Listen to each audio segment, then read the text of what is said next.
I'm Andrew Cephas, the Public Information Officer for the Prince George's County Department of Corrections. Here at the Department of Corrections, we're a family, and some members of this family have been here for longer than I've been alive. We're taking time to recognize many of these individuals by sitting down to do milestone interviews. I hope you enjoy this new interview series.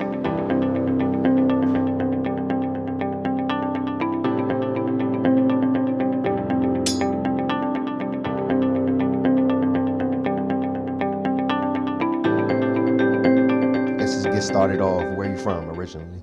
I'm right from here, the Washington, D.C. metropolitan area. Okay. Born and raised. And I was a product of the Prince George's County public school system, Middleton Valley Elementary School, Andrew Jackson Junior High School, Suitland High School, and then on to college. Okay. What got you into working in corrections? What got me working in the corrections is, when I got here, I had applied at the Prince George's County Police Department, Sheriff's Department, Maryland State Police, and the background investigations took so long. And the same thing for Department of Corrections, but there's, or I should say, the department cleared me first. Mm-hmm. So once I got here, I thought I would work enough overtime to save up to go to law school, and the overtime dried up. So I stayed, I got married, had my first child, and didn't go to law school. And the next thing you know, I had another child, and another child, had four. And so I just stayed here and made a career of it. And you started here as a sworn officer, correct? I did. Okay.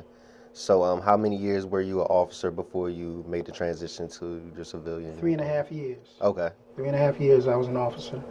I was a corporal, but then I saw that there was an opening in pretrial investigations, and I applied. And when I was given the opportunity to segue over, then I jumped at it. I work with a tremendous staff. They are well educated.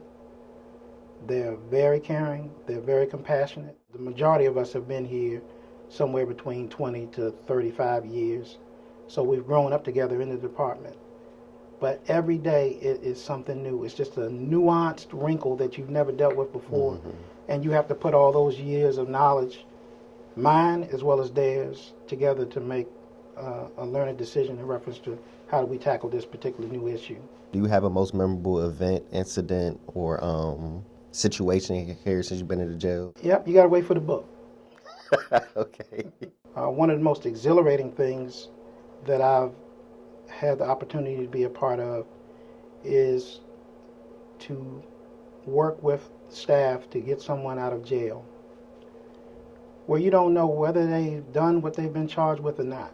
Mm-hmm. But what you do know is that they're in pretrial status, i.e. they have not been convicted, they've only been charged, and you've returned them back to their family and to the community, and they've been able to somewhat have a normative life while working through the criminal justice system and waiting for that case to be adjudicated.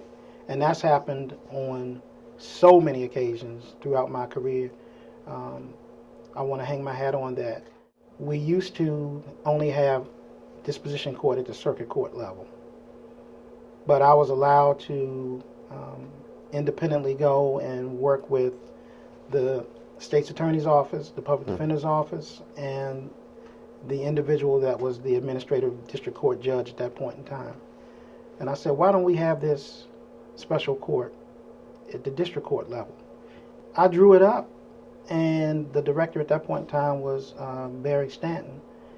And he said, well, Jeff, if you're able to get all of our external partners on board with this, then it's something that I'll look at. And I said, I already went and met with them, and they're already on board. So we were able to start district disposition court.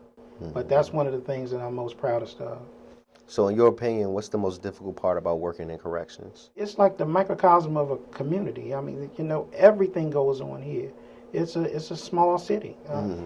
For those individuals that do remain here and remain committed here, we're responsible for every aspect of their lives while they're here. Okay, so what do you think is the most important thing you've learned since you've been in a leadership role?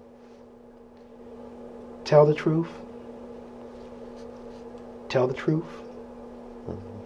Tell the truth. Even when things go the wrong way, the right way, or somewhere in between, that you're able to look yourself in the mirror and say that you stood by what was truthful. And whenever I retire from the department and move on to something else, that's still going to be intact. So, what advice do you have for newer officers or new civilian staff members? It's not about the money more so than it is about how you treat people. It's just that simple.